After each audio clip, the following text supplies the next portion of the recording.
So what we can see is that this happened so quickly once the Reformation gets started that you see it just popping up all over Europe. Now, that wouldn't have happened if the ground had not already been there, okay, that there were already a lot of people. For example, the Waldensians, if y'all may remember, we talked about them.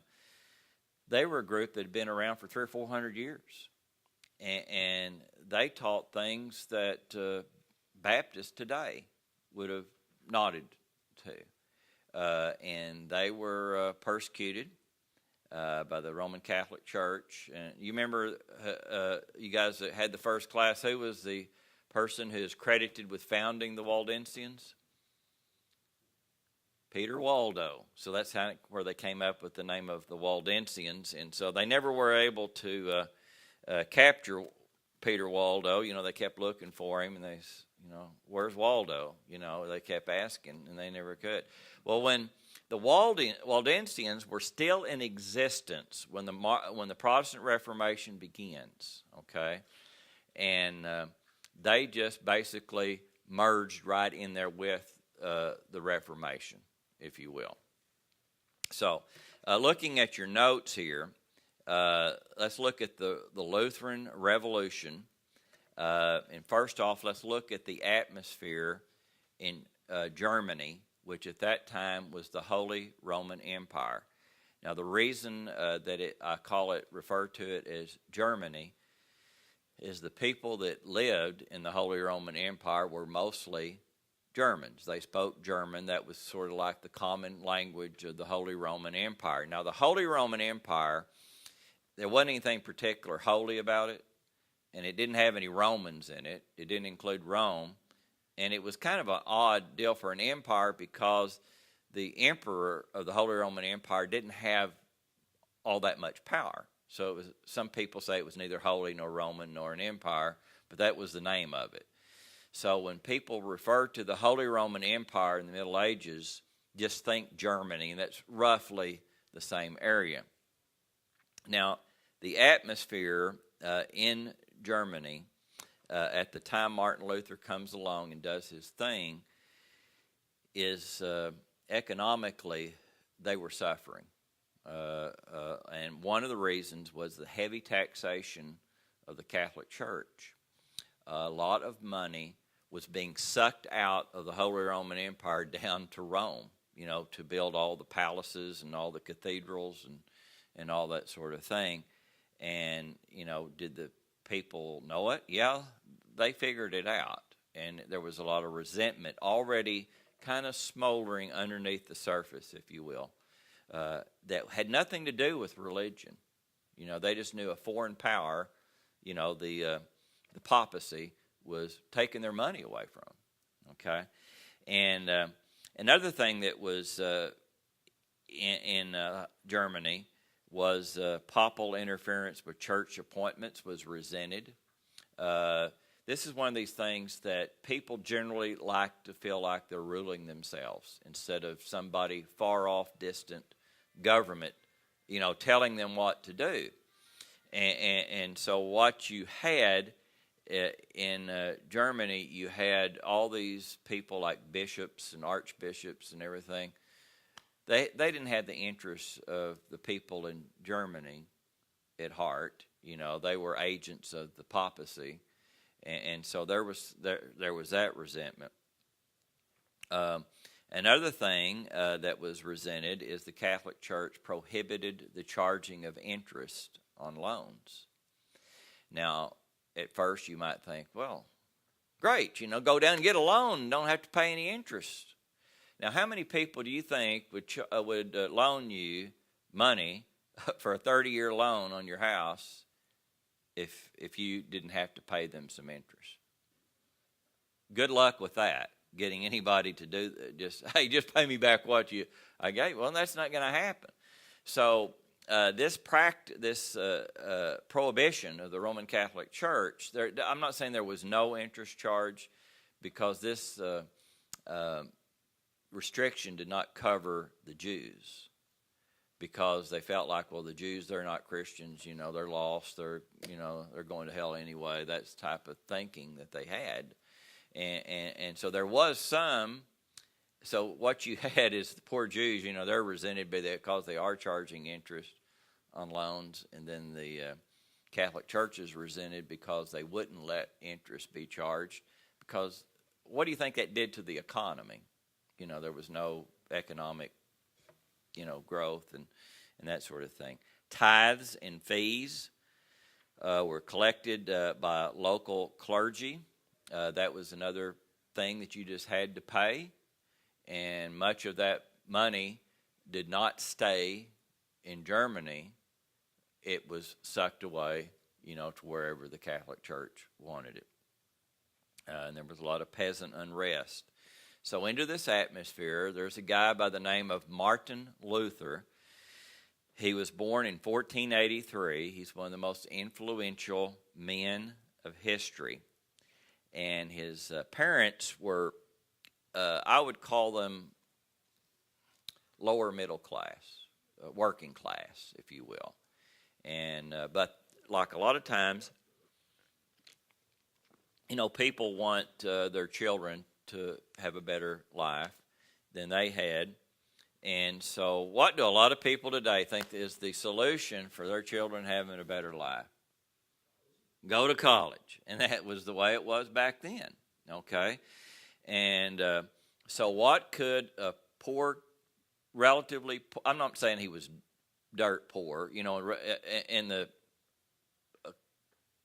relationship to the times, he was probably just a typical working class family, which we would think was it'd be poverty stricken today in our atmosphere. But okay, now what would be something that he could do to have a better life? Well, there weren't a lot of things, but one of the things was be a lawyer.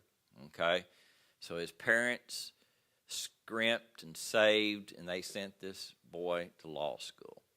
Okay. And after he gets along, he's near the end of his time in law school, and he and a friend decided to go to something other, some kind of entertainment thing. And now how did they get back and forth back then? They walked, okay? And, you can't imagine that today. Where I teach at Randall University, kids live in the dorm. And the dorm is probably about as far as from here to the offices down here, or it's a little further than that, not much further. And they'll drive their cars from the dorm up to the parking lots where the classes are and park their cars there, So people, they didn't have much problems with, they didn't have Weight Watchers back then because, people walked everywhere they went. And so he and this friend were walking along. And you ever hear the thing is what do you do if it's a heavy torrential rain started? They didn't have weather forecasts back then, so they didn't know that they're going to get caught in this. So what do you do to get out of the rain? Get under a tree. Well, if it's lightning, that's not real wise. But they got under this tree. Lightning hits the tree. His friend is killed. And Martin Luther is laying there. He thinks he's in the last moments of life. He prays, and I've heard it sometimes said that he prayed to God, but actually he prayed to some saint that he had heard of and get that message to God. That's part of the way it was thought, back at that time, that you couldn't pray to God directly. Now, Martin Luther, that's one of the big changes that come along later on. But, what do people say, if they're in trouble? They may not have done anything Christian for years and all that. They start making deals with God, don't they? And he started praying, God, if you'll let me live, I will serve you. And he lived. So when his parents got there, they showed up thinking they were going to see their son graduate from law school. He told them, said, I want to go on and do some more schooling. I want to enter the priesthood. And they weren't very happy about it. especially the father. He thought, man, I've sacrificed all these years, and now I've got to do this. But they went along with it, and so he enters a monastery for Augustinian hermits. Now, Augustine, or Augustine, however you want to pronounce it, remember we talked about him in the first class, very influential theologian, in the early history of the church. And so he goes into this, and he's eventually ordained a priest. But one of the things that was really odd about Martin Luther is that he felt like he was not saved, that he was not a Christian. Now you just wonder how many people had that gnawing feeling, in his time. So how's he going to become one? I mean, how's he going to find favor with God? How's he going to get God to be pleased with him? Well, he started doing things like he got himself a chain and started hitting himself with the chain. Thought if he suffered, and so like one night some of the guys woke up there and they heard this noise from Martin Luther's little room, and they run in there, and he's hitting himself with a chain. So they kind of calmed him down, and said that's not really the way to do it. And then one night he had a bad dream, and he thought he saw the devil standing over by the wall. So he picks up, they had those ink, how they would dip the pen into the ink blotter, and he throws the ink blotter against the wall, try to hit the devil. I don't know if he got him or not, but he did get ink all over the wall, and they weren't very happy about that. And so they thought Martin Luther was a problem. He even did things like he would walk up and down stairs on his knees till his knees bled, thinking he would find favor with God, but he didn't, Amazing thing is they transferred him out of there, to another place, and he studies a lot, and he is eventually given a job as a professor of theology in what is now Eastern Germany at Wittenberg, a school that was established by one of the princes of the Holy Roman Empire, Frederick III. Now, as I told you, you've got this Holy Roman Empire, and you've got, within the Holy Roman Empire, you'll have a prince over this region, and then a prince over this region. You had lots of these little kingdoms within the Holy Roman Empire, and they had a lot of power, much more power than our states have in our federal union today. And so anyway, this guy, these schools, colleges and so forth, they would be established by different things. Sometimes, like in this case, Frederick III, who was like king, over this little area, he chartered the school. And he was real proud of it, and he wanted it to be one of the great theological schools of Europe. Now, I don't know if it ever turned out to be one of the great theological schools of Europe, but it certainly turned out to be one of the more famous ones because of Martin Luther. Well, Martin Luther was still troubled. He still didn't believe that he was in right standing with God. And one of the leaders there at the school, he thought, well, I've got a solution for you. What you need to do is go to Rome, go to the eternal city, and that will make you feel really good. Go down to Rome. So he walks to Rome. Okay, that's how they got around. Okay, and what he saw in Rome really disturbed him more than anything else. Because back in those days, you had a tourism industry, and people would go to Rome, and so what happens with the tourist industry? People try to sell you stuff, okay, and you could buy some really interesting stuff there in Rome. You had like one guy was selling pieces of wood on the street. You know what that wood was from? The cross that Jesus died on. It was amazing how many pieces of wood this guy had recovered from the cross, but he made a pretty good living. Martin Luther thought that was just ridiculous, you know, and one guy even said he had bread from the Last Supper, you know, which that, you know, I found some bread the other day that I threw out because it didn't, you know, it had mold on it and everything like that. So, well, anyway, he becomes a doctor of theology in 1512, and he has two positions. He's going to be the pastor or priest of his little Catholic church that met there in the church building, and also be a professor at the college. And he was assigned to teach the Psalms and the book of Romans. So he starts the book study in the book of Romans.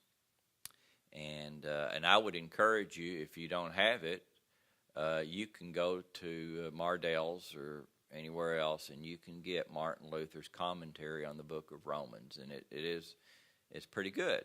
You know, it's even interesting for even today. But he comes to Romans verse 1, chapter 17, and that changed his life. Does anybody know what Romans 1:17 says? The just shall live by faith. Now, that verse had been there all along, but for some reason it hit him.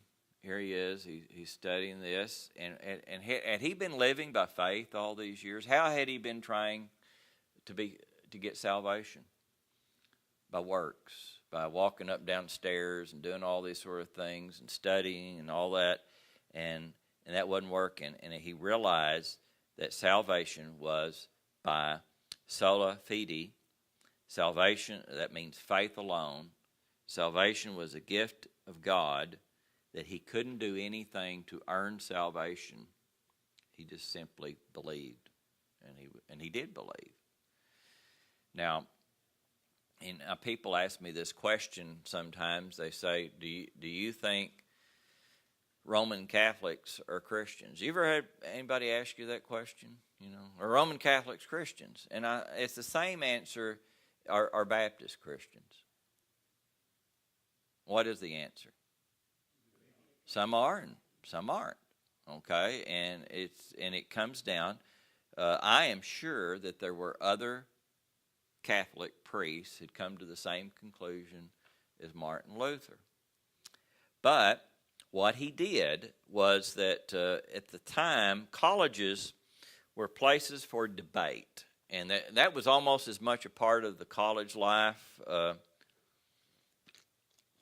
as lecture halls and that sort of thing, is a lot of the scholars would like to debate, you know, some subject. And we think of the Catholic Church not wanting to allow any other points of view. But actually, they didn't mind you having different points of view as long as you kept it within certain parameters, okay? And so they would have lively debates, you know, at these theological colleges. And so Martin Luther came to a conclusion, and let's look at Johann Tetzel. And I've got his dates. He lived there. He came to this area of Germany selling indulgences. Now, an indulgence had been around in the Catholic Church for a long time, and it probably started off, it wasn't all that bad of a deal. You know, you do something wrong, you sin. Are you truly sorry for the sin? Well, if you're truly sorry, repentant, you should change your behavior, okay? You should do something. And so what they said was, if you're truly sorry, then you do something positive to make up for the negative and all that kind of stuff. And so people would buy these indulgences. Well, by the time Martin Luther comes along, this had pretty well degenerated into a financial transaction. You commit a sin, go buy an indulgence, and it's wiped clean, okay? And Tetzel, the reason he was coming to Germany, and here again, this is that same old thing, of sucking money out of Germany, you know, to go down to Italy for the good of the Catholic Church. Specifically, they needed to raise money to do some repairs, some remodeling for St. Peter's Cathedral in Rome. So what happens is he comes to this area, and today, if you had a company and you wanted a good salesman, Johann Tetzel would be your guy, because he was really good at selling these indulgences. In fact, he would walk around and say that you could buy an indulgence for not only your past sins, but sins you haven't committed yet that you're thinking about committing. Okay? So if, Don Young here did something you didn't like, and you wanted to tell him off, you say, well, I'll just buy an indulgence and go do it, and wipe it out. Okay? Yeah, it's a pretty good deal. And he even said now remember last time when we covered this, that the Catholic Church believed in something called purgatory. And so the way this would work, if you died and you hadn't got forgiveness of all these sins that you've committed in your life, you'll go to a place, it's kind of like a temporary hell, and you'll be purged of your sins, and remember we talked about that, and Don, you might be there for a couple of days, and, and somebody else might be there for a long time, and all this. Well, you want to shorten that time, so you could buy to shorten your time in purgatory. Okay, that's another way you could do it. And then there's some people, you could even buy forgiveness for sins, people that have died. And so what you would do, he had this money box he would carry around called a coffer, and just said, you want to buy an indulgence, and so people would put coins into the money box, and he came up with a little jingle, so soon as the coin in the coffer rings, your mother's soul from Purgatory Springs, and that's pretty powerful. I mean, you wouldn't want to, let your mother languish in purgatory, 10,000 years when you could shorten the time and all that. Well, Luther was walking around in Wittenberg on a Saturday night, and he came across one of his parishioners who was drunk in the gutter. And he chastised him that was not a proper way you're to behave. And the guy said, don't worry about it, I bought indulgence for this, And so Luther decided it was time to challenge this. And so what he did is on October the 31st, 1517, he posted what is called in history the 95 Theses, were debate propositions challenging indulgences mainly. And part of this class is for next week, I want y'all to have memorized the 95 Theses, and everything if you can. But so he goes up there and he nails this to the church door. That's what you would do. If you want to have a debate on some theological issue, you just put, I'd like to debate somebody on this. And if somebody took up the challenge, they had a different view, you'd have the debate. Martin Luther did not think he's posting that as I'm going to change in the course of history. I'm starting the Protestant Reformation. He was just wanting to have a debate on this issue. He didn't think there was anything out of line about this. But what happened was that somebody took they copied down his 95 Theses and took them to a print shop. They liked what he had to say, and they printed these up. And within a matter of weeks, these were all over Germany, and everybody knew who Martin Luther was. And people were discussing this. So what's the difference between Martin Luther and all these people that were burned at the stake or didn't make any difference? The printing press had been invented about 60, 70 years earlier, okay? And so now that makes the difference. And finally, so what happens is people stop buying these indulgences. the money starts drying up. And the Pope Leo X, he says, hey, what's going on there in Germany? You know, we're not, you know, sales are down. I don't know if he had a chart up there or what, you know. He could tell that sales were down. And they tracked down, did a little investigation. They found this guy in Wittenberg was causing all this problem. We got to put a stop to this. And so Luther was he was asked by a guy named Johann Eck, well, if the Pope said it was okay, would you agree with it then? That would settle the issue. Martin Luther said no, he would not. If it's wrong, it's wrong. It doesn't matter what. You know, that now it's a little bit different situation. And I'm going to go over quickly here. Luther was protected by Frederick, the guy that was over his area of Germany. And Luther appealed to a general council to decide this issue, but the Pope issued what is called a bull.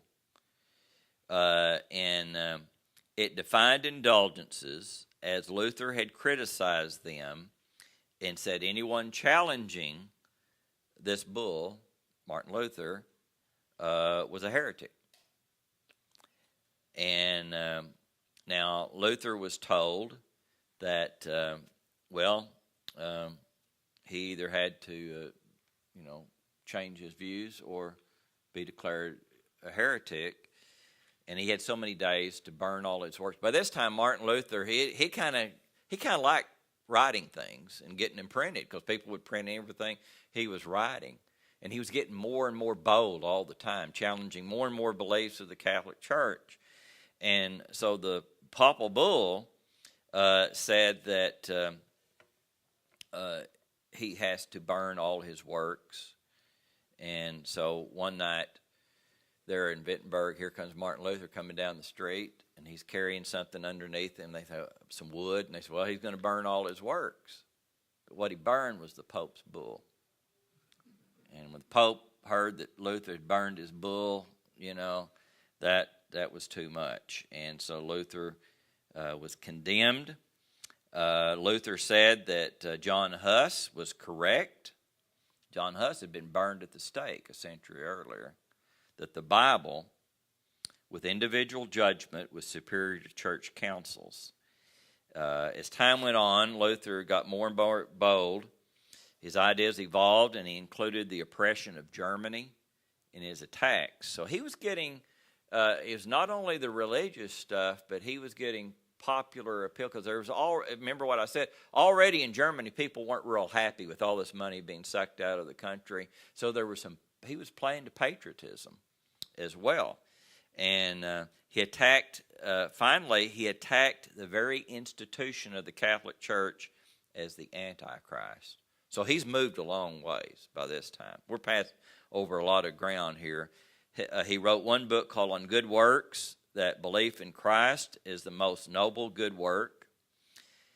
He said all believers are priests.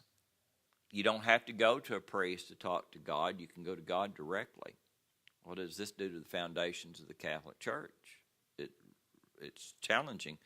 And his book, To the Christian Nobility of the German Nation, he addressed it to other Christian nobles to go along with him. He wrote The Babylonian Captivity of the Church that attacked the basic beliefs of Roman Catholicism.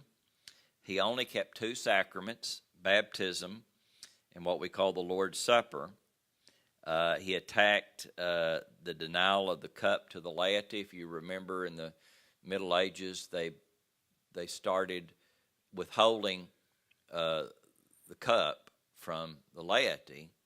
Well, he said there's no justification for doing that, so he challenged that. He replaced the doctrine of transubstantiation with consubstantiation. Now, right off, what can we see here from Martin Luther? Is that even though he is very bold and he's challenging some fundamental beliefs of the Roman Catholic Church, he's like anybody else. They're influenced by their upbringing, aren't they? It was very difficult for Martin Luther to break away from this belief that the bread and the wine become the actual body and blood of Jesus Christ. He said, no, that's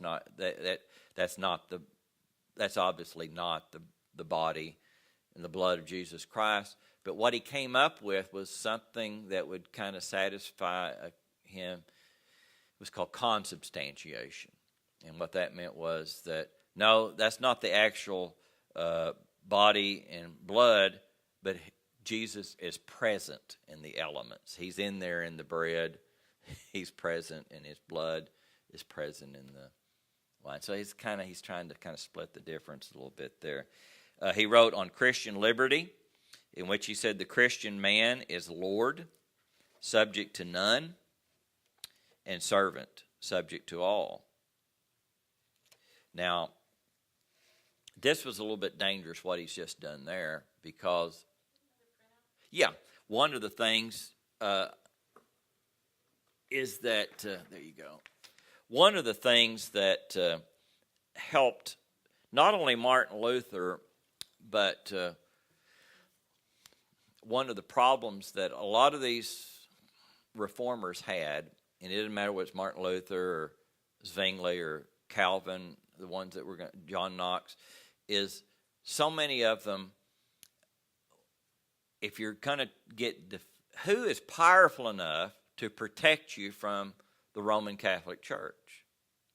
It has to be secular rulers, kings and princes. I mean, Martin Luther was being protected by Frederick. And so one of the things that came out of this, of the Reformation, was it really increased the power of secular rulers. And so what you're going to have is you're going to have a Scottish church and a German church, and so an English church and that type of thing. But he said a man is justified by faith alone. And then some German, there was a papal bull issued not only to Luther but to printers in Germany to burn his books. Okay, now these printers, they're businessmen, and what do you think was the best-selling thing they had? They were flying off the shelves as Martin Luther's books. And so you've got a financial interest now with a lot of these printers, to keep printing these books. Germany was an open rebellion to the Roman Catholic Church by this time. Now,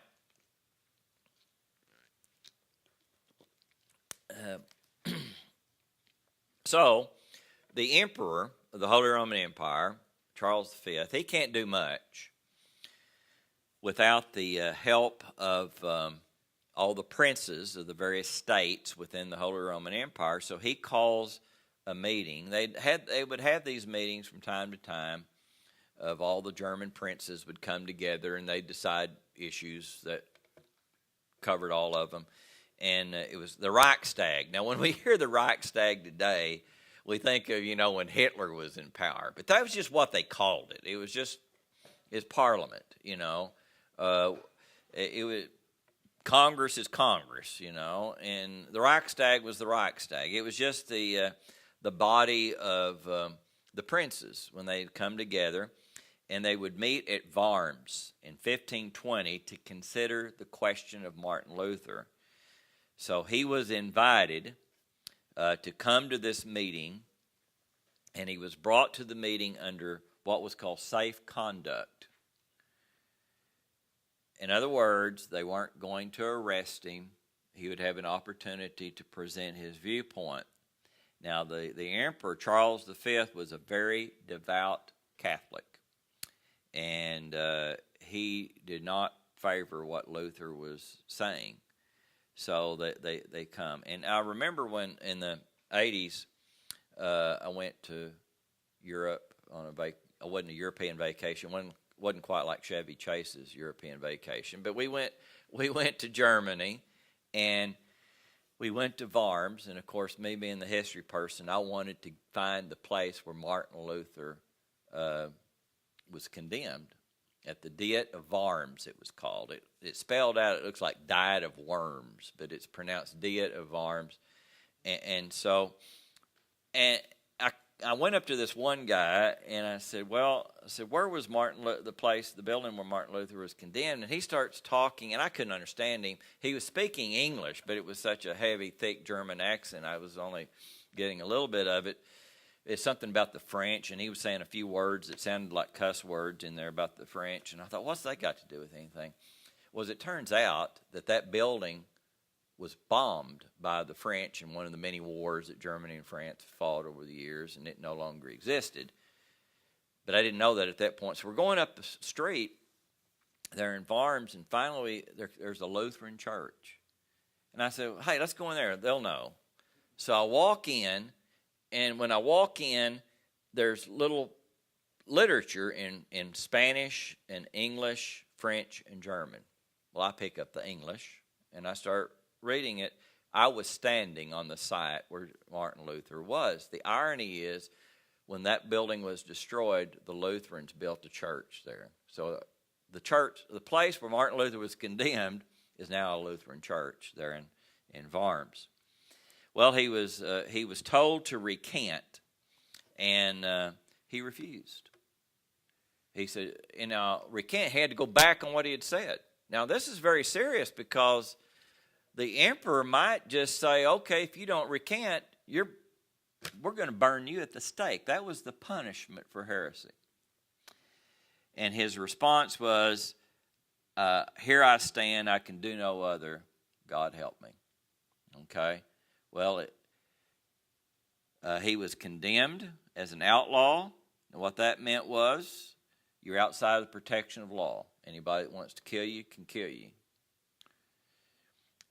But on his way back, he was captured by some friends, and they faked a kidnapping. And he was hid out in Wartburg Castle for several months, where he began his translation of the New Testament into German. Now, today we think of the Lutheran Church, that Martin Luther actually didn't start the Lutheran Church. That was more the work of one of his close associates, Philip Melanchthon. And the interesting thing, and we'll talk about this later, is that Lutheran beliefs, Lutheran doctrine, is closer to what Philip Melanchthon believed than what Martin Luther believed. Because Luther, he really wasn't trying to start a church, but Melanchthon did. Okay, and so Melanchthon wrote cardinal points of theology and systemized Lutheran theology. Okay, so we've got this situation here with Luther. He was kind of one of those guys that was willing to go so far, and you'll see this with a lot of the reformers. And one of the reasons that the reformers kind of only went up to a certain point was because they didn't want to lose the protection of some secular ruler. You had to have that. And it's easy for us today to look back and say they were wrong to make these compromises. But you have to, what would I have done if I'd been in the same situation? But is a half a loaf better than no loaf? And so I don't know on that. But others took Luther's ideas further. Some denounced the Mass itself, images. Others taught against celibacy, and Martin Luther eventually did too. He eventually started getting these nuns. A lot of these nuns had left the Catholic Church, and so he had to find husbands for them, and all that. So he was a matchmaker, and finally he was talking to this one nun that she was a little older, and he hadn't got her matched up with anybody yet. Catherine von Bora was her name. And he said, I'm sorry, Catherine, I don't have you a husband yet. And she said, I have somebody in mind. You know, not long after that, she became Mrs. Martin Luther, and so forth. So he also got married. Some organ music, and I've never really understood the opposition to organ music, but you'll see that in some different churches. They don't believe in instrumental music and all that sort of thing.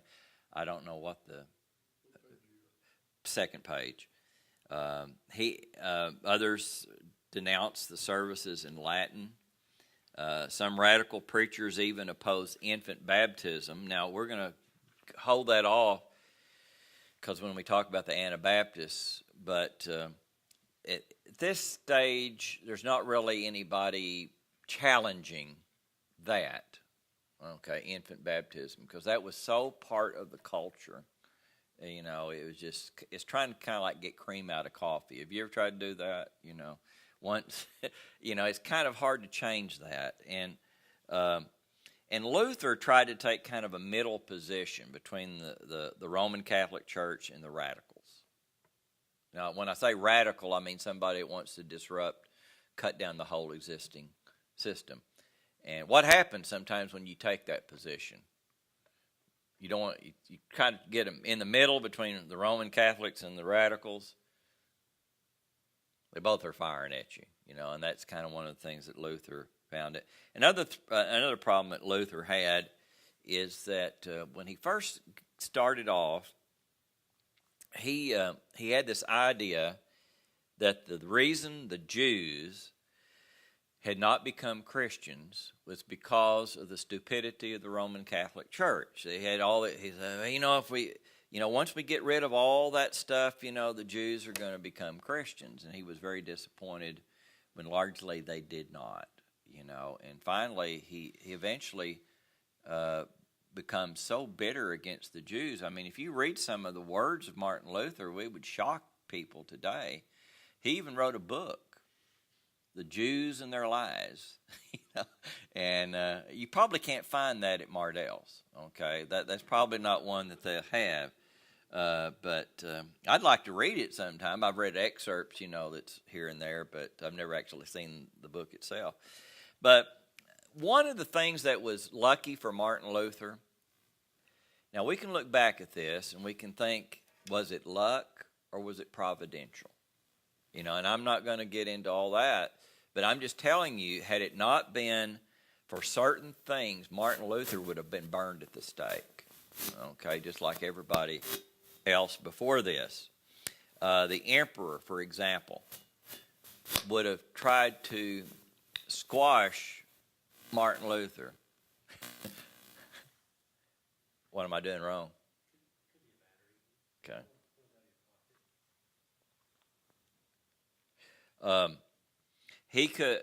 He wanted to squash the Lutheran movement, but a couple of things was a problem here. One is many of the princes within the Holy Roman Empire saw this as an opportunity to break away from the emperor's power. Maybe they could become the emperor. There's that. Also, who was the traditional enemy of Germany? France. Now, I can tell you, I know today over there in Germany, in France, they say, oh, we love each other now and all that. But my brother was in the army in Germany in the 80s, and he, while he was in Germany, he wanted to go over to Paris, his family go over there while they're in Europe. So I asked this German colonel, how long would it take to get to Paris? And this German colonel said, I think we could have 2 divisions there in 10 days.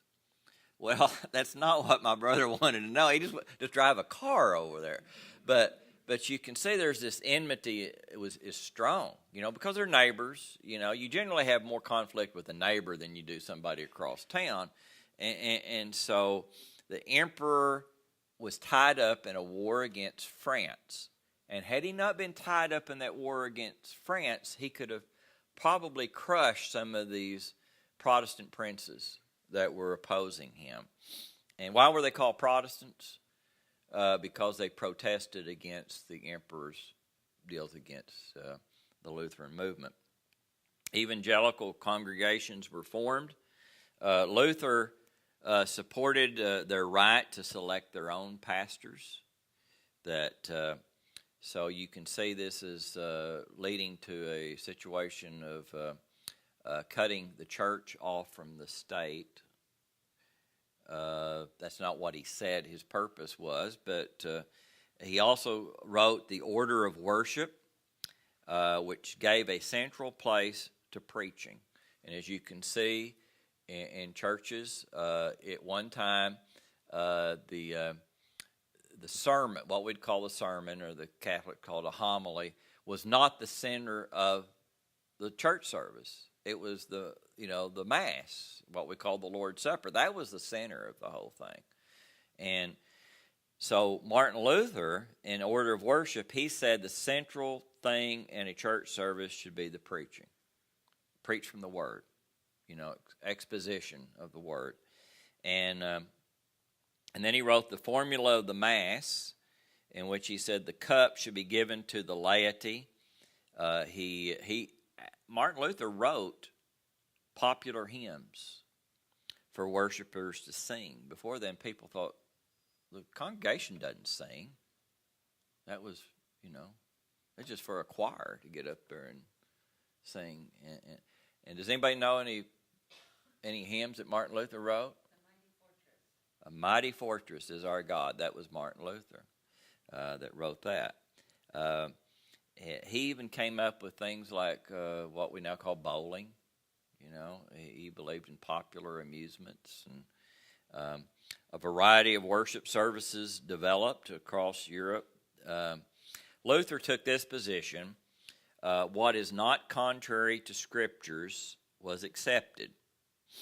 So, if he couldn't find a scriptural reason to take something out of the church service, he'd go ahead and keep it.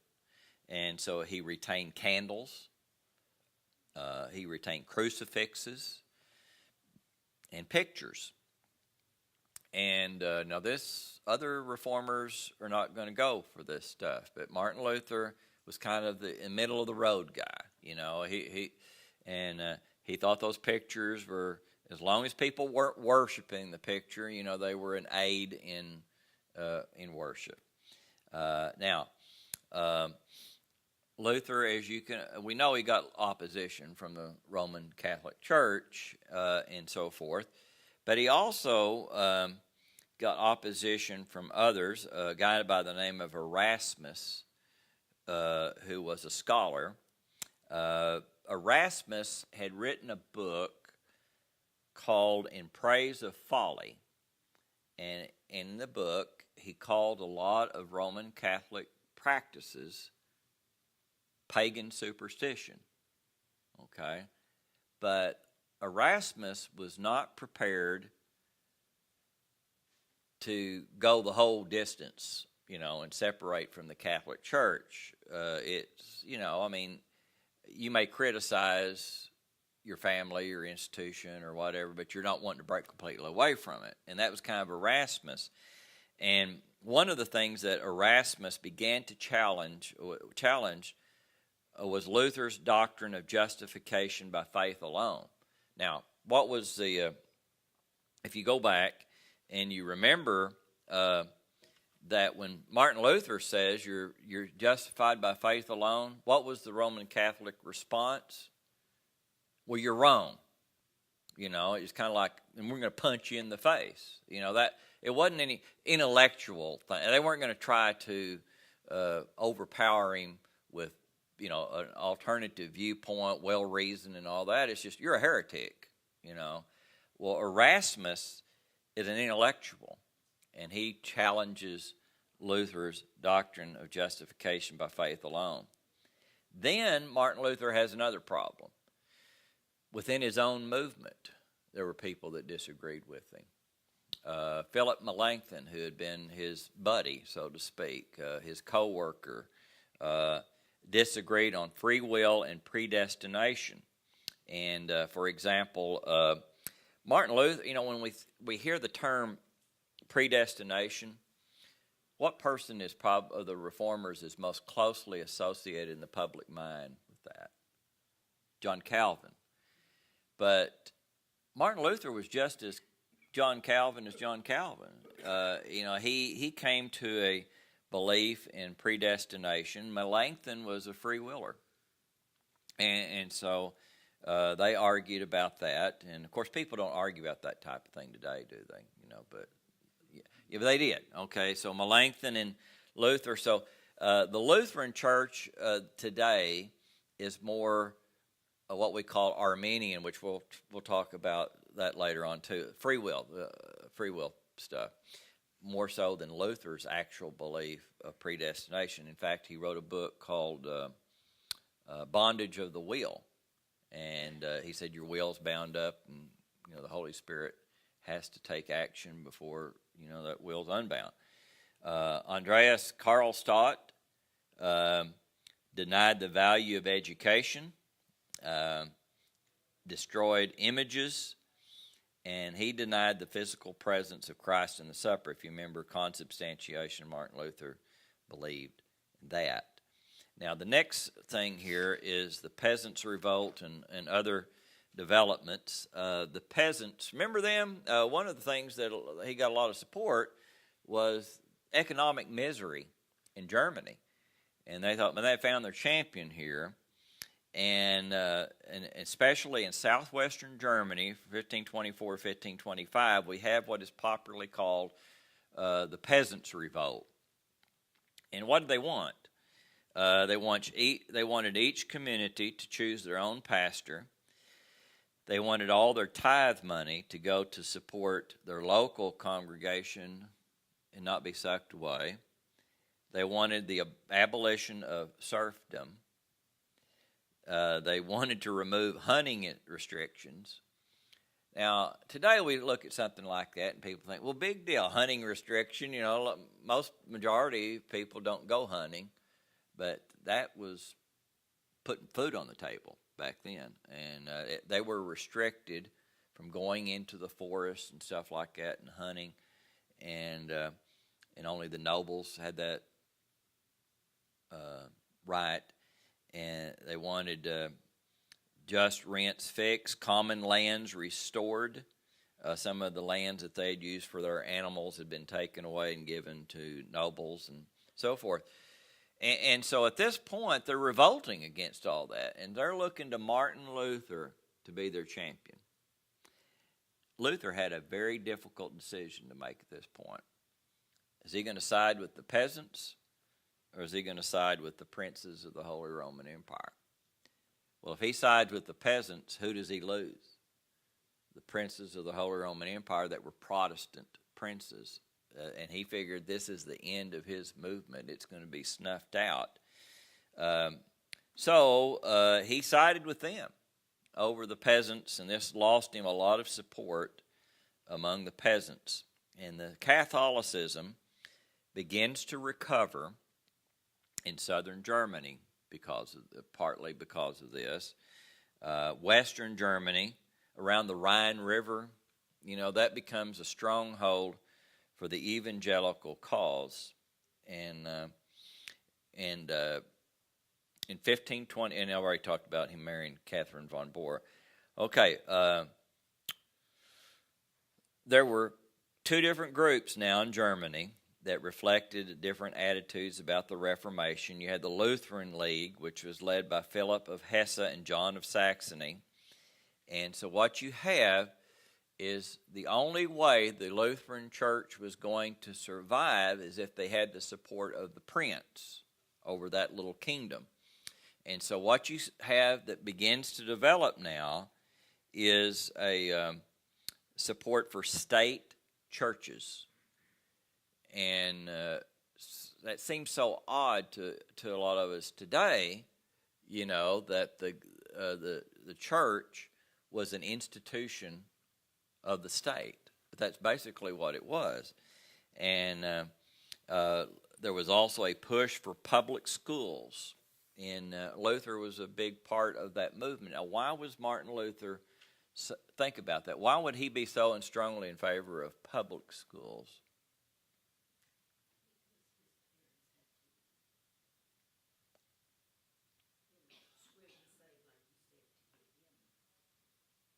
Oh, to the college, you know.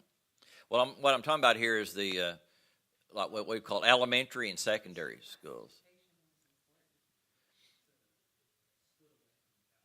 Yeah, the Catholics had their schools, and he didn't want these little kids being indoctrinated into Catholicism, so he wanted to pull that away.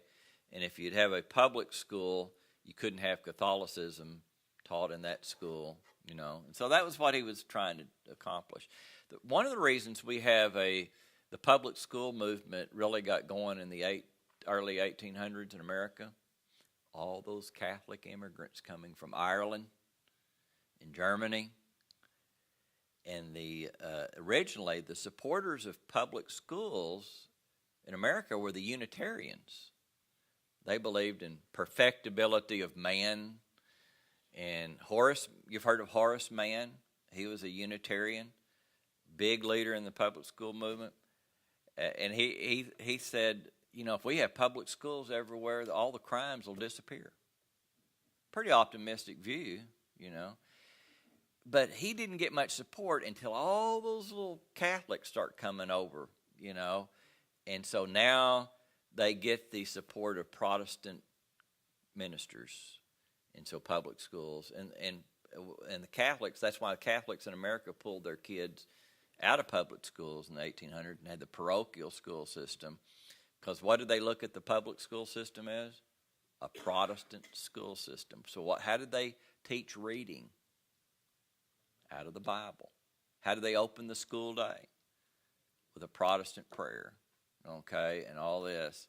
Now, the Catholics don't have to worry about public schools today making Protestants out of them, do they? You know, they don't have to worry about that anymore. But back then it was, and it's the same thing there in Germany. The Emperor Charles V captures Rome in 1527.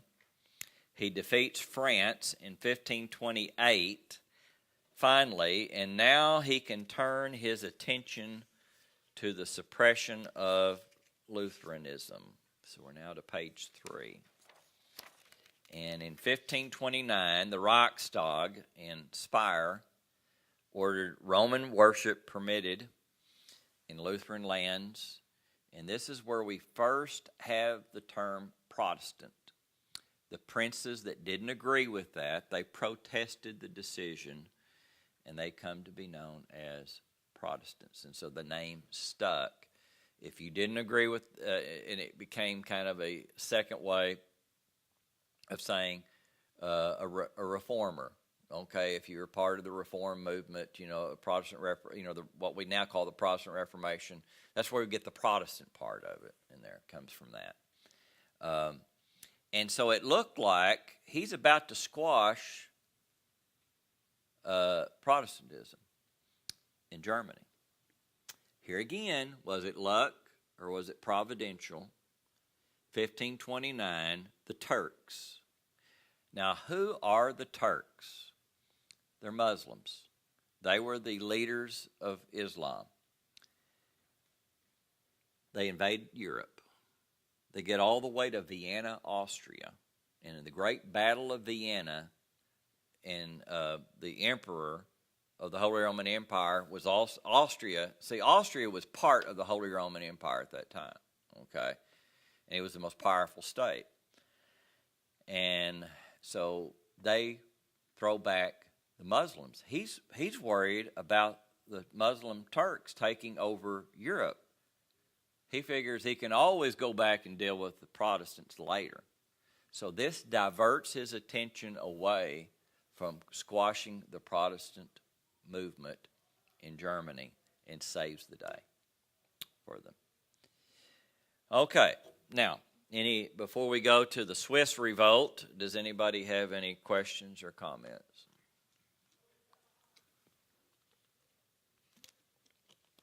Okay, Switzerland, what we now call Switzerland, was made up of its own various areas as well.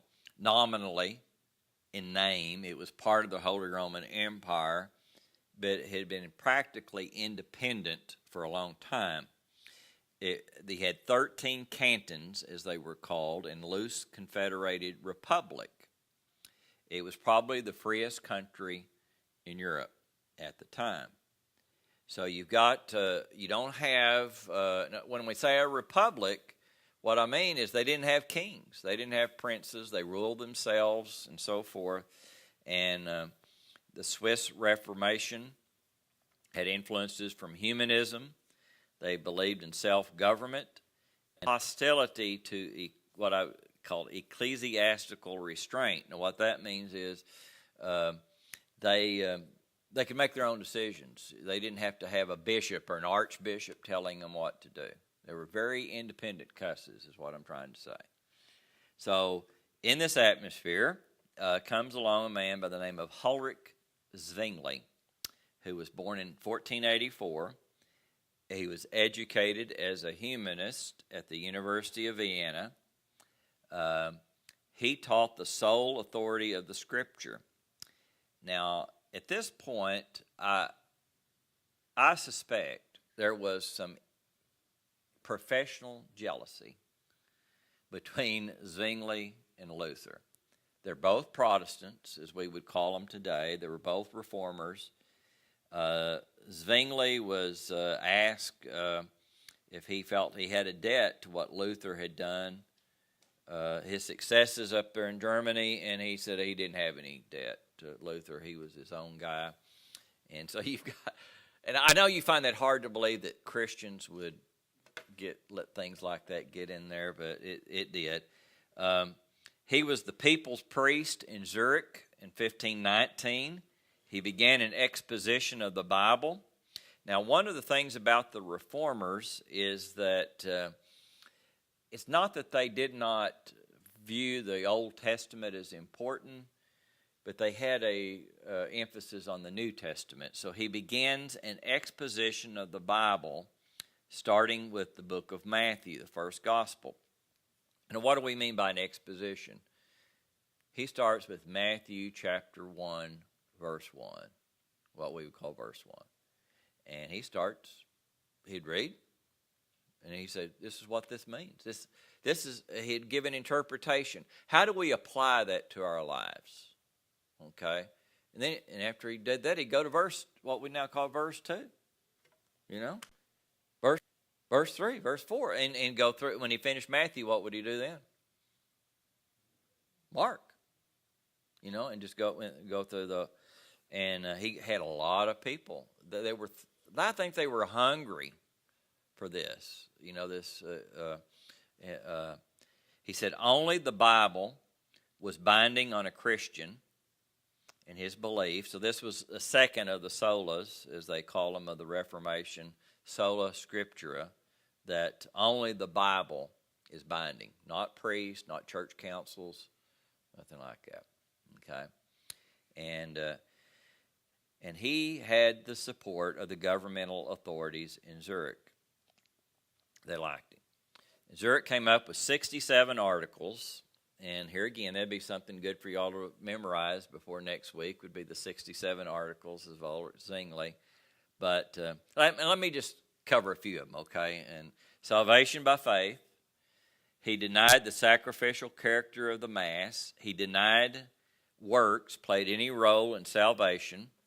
He denied the doctrine of purgatory, clerical marriage. He said Christ was the head of the church, no human person was.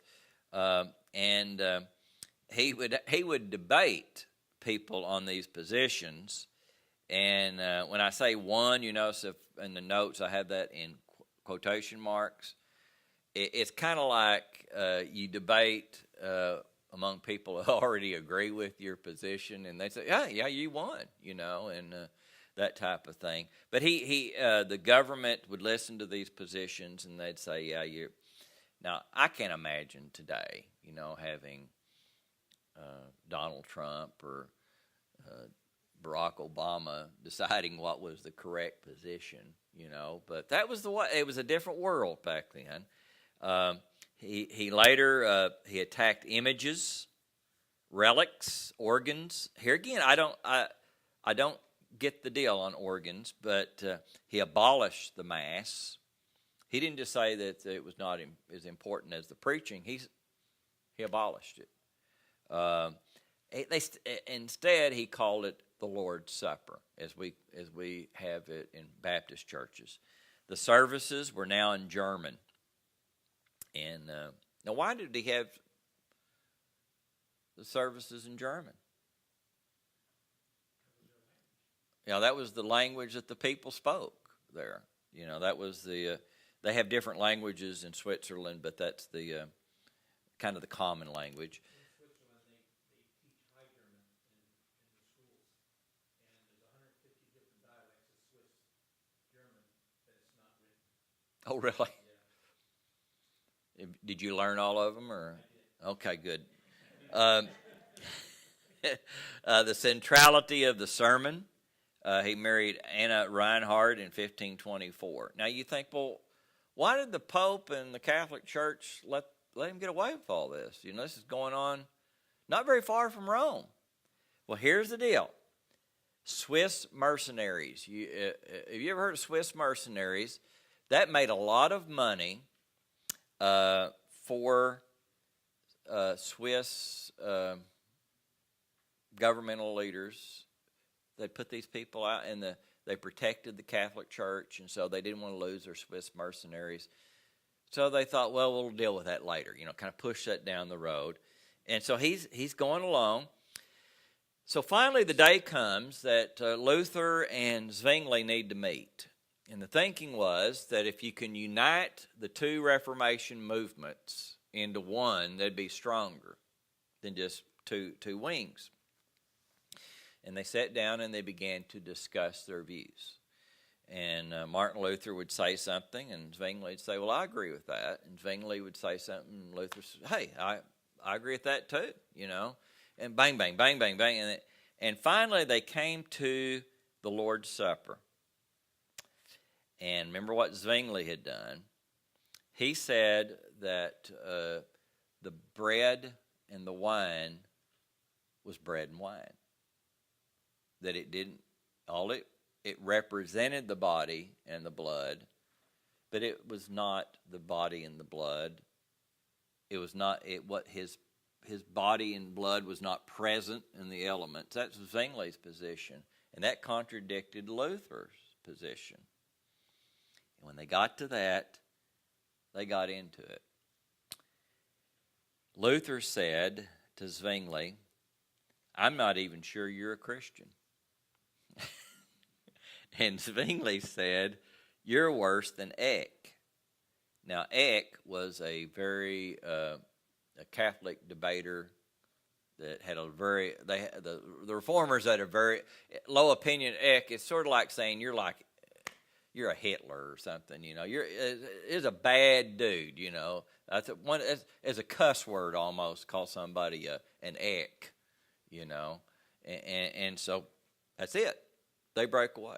They disagreed on one thing, and that was the end of the efforts to put them together. Well, the problem does develop, even though the Pope is kind of putting this off and everything. The leaders of the Catholic cantons in Switzerland and the leaders of the Reformed cantons get into what we would call a civil war, a Swiss civil war, over this issue of the Reformation. Ulrich Zwingli leads troops into battle at the Battle of Kappel, and he is killed in battle. And it's kind of hard to imagine, your pastor leading troops into battle. But that was a different era, and if he hadn't led them into battle, I guess they would have had their movement snuffed out. And but his Zwingli's movement didn't die with him. And others that they took over, and that became the Reformed movement as opposed to the Lutheran movement. So now you've got this division has begun to develop.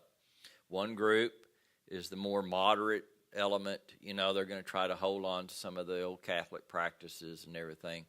And that's the Lutheran movement. That's up in Germany and spreads up into Scandinavia, like Norway and Denmark and so forth. And then you've got the Reformed movement. And so they're both Protestants. You know, they're protesting against the Catholic Church, but they have a little bit different emphasis and that sort of thing. Where Luther kind of took the position that if the Bible doesn't say something against it, you can have it. Zwingli kind of took the position, unless the Bible authorizes it, you shouldn't have it. And so that was kind of the basic division between the two. Now, there was another group that started out. They were originally part of Zwingli's movement, and they split away, and they were called the Anabaptists. And these people,